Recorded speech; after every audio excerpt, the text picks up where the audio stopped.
l'ensemble du texte. Mes chers collègues, le vote a démarré.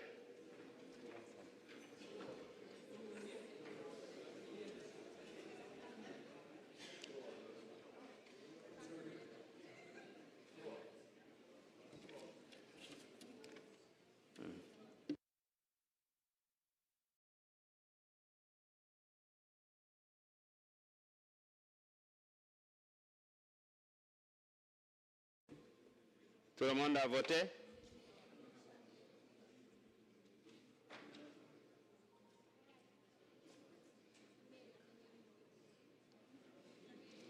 La diaspora apparemment est à l'heure de la descente. Le vote est terminé. Donc sur 165, nous avons enregistré une participation de 151.